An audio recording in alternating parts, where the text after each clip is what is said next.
I am backing out of my driveway. Good morning. If you're watching this in the morning, if you are not, then good day.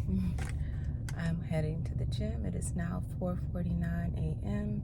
and it is day 3 of 21 to 41. So, y'all know, when I watch these videos back right before I post them, I look at my lips and I'm like, I'm sure they think I got on a lot of lip gloss or something, but I don't. After I brush my teeth, I literally just put on some Carmex because my lips get dry when I'm working out because I'm breathing so heavily. It doesn't even last the whole workout. They get dry by the end of the workout, so it looks like a bunch of lip gloss, but it's not. Anyway, today's topic is you're not supposed to carry it. You're not supposed to carry it. It's not for you to carry. That's what it is. It's not for you to carry. Whatever it is, think about what that thing is. The thing that you keep obsessing over, stressing over. What is that thing?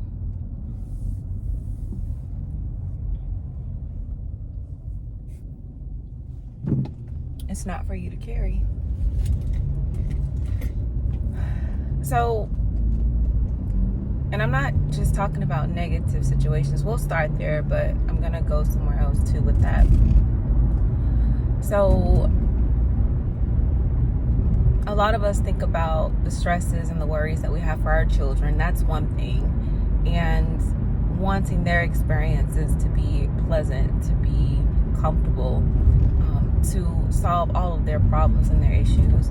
But there are also other people connected to us, and that could be your partner, that could be your best friend, it could be a close friend, it could be anyone connected to you who may be struggling or suffering in some way, and you're trying to come up with a way to help remedy whatever they're going through. Spirit says it's not for you to carry. It's not for you to carry.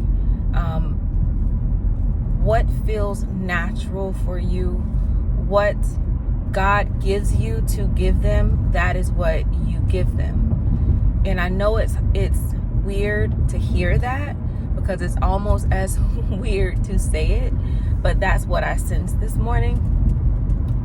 A lot of times we're trying to show up in the best way possible and not just in the way, just being, just whatever naturally occurs. Who knows, just your presence alone might change a situation. You being an ear might change a situation. You saying, hey, I'm agreeing with you in prayer might change the situation. So stop spinning your wheels trying to figure out how to best do something, how to best remedy something or find a solution to help someone else, because that worry, that stress, that anxiety, that constant seeking is not healthy for you in any way possible. So God is saying it's not for you to carry. This also, as I mentioned before, can be seen in good ways, or seen in situations that are more pleasant, that are enjoyable, where it's celebratory. So you want to be that parent, you want to be that spouse, you want to be that person that celebrates someone beyond what you can even imagine you can do, and that's why you're struggling with it. I want to gift them with this, or I want to take them there. You have to understand that even in celebrating someone, as you're struggling to show up in a way that it's hard to articulate this, but I want to do something that they're deserving of, but maybe it's just a challenge for me right now. For whatever reason, that's a challenge for you. Maybe you can't show up physically because there is an obligation that you already have. Maybe you can't gift them in the way that you want to because you can't financially do it. Whatever that thing is that's standing in the way, know that still it's not yours to carry. The experience that is for them is for them. It will be regardless of how you show up. God is not relying on you to do the work. He wants you to do what it is that he gives you to do. And that's not going to be every time. If you won Best Mom of the Year last year because you flew them to Paris, great. That's what God gave you last year to do. This year, there might be another lesson that he wants to teach your children. There might be something else. You can't keep interfering or trying to interfere, and that's why you're stressed, because you're trying to interfere with something that has absolutely nothing to do with you, and you're like, no, but I have to be the best mom of the year, and gift them in a way that no one else is gifting their children, or the best wife of the year, the best husband of the year. I got to make sure I get my wife this, and if I don't, pause go back to center. What is it that God is telling you to do right now? Because sometimes it's you taking your hands off so that Spirit can move and do what it needs to do for them. You're wrestling with how to do something, but just know that every person, every individual that's incarnate, every person on this earth has their own spirit team. I have mine. I have my own spirit team, my own guides, my own angels. I have, I got my ancestors on, back in me. I got my people, right? Everyone connected to you has their people. They got their own people. And not everyone may be in tune to them. Not everyone may be spiritual or prayerful. Maybe not everyone meditates for them to stay grounded and to hear clearly. Not everyone responds to intuitive nudges. But it's still not your duty to carry it. It doesn't matter how non-spiritual they are. That is an opportunity for them to learn to tap in. Not for you to interfere and be what they can become themselves. Take your hands off. Spirit says it is not for you to carry. I don't want to drag this out any longer. I feel like that's,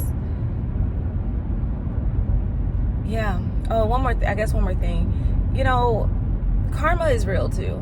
People will reap what they sow is biblical, right? Cause and effect.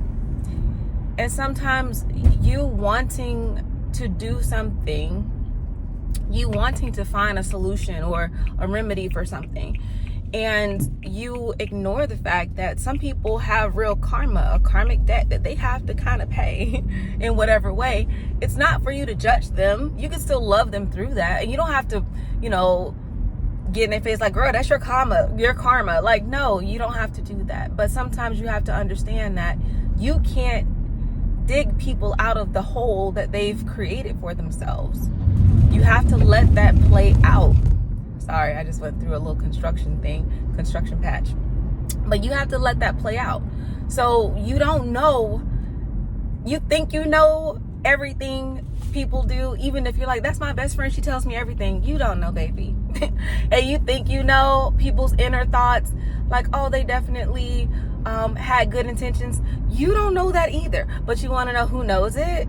Spirit. Spirit knows everything. So while you're here turning your wheels like, oh, I wish my friend could just get out of this situation, it's just one bad thing after another for her.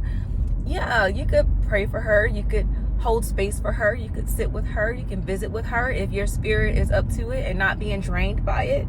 You can do all of those things, but at the end of the day, If there is nothing that Spirit is giving you to help remedy that person's situation, take your hands off. It is not for you to carry. Okay? It's not for you. I know you want to help, boo-boo. It's cool. It's all love. Say, girl, I know you know my heart, but yeah. But I hope you have an amazing day. Whatever this day is, whenever this message finds you. Move your body. Pray, meditate, drink your water. I know I keep saying that, and that's because I need to drink my water. Like, literally, I have this huge bottle of water that I just stare at throughout the day, and I take a couple of sips. One day I'm gonna finish the whole thing. I've done it several times, but it's just I'm talking to myself too. But I just arrived at the gym. Have a beautiful day. Peace.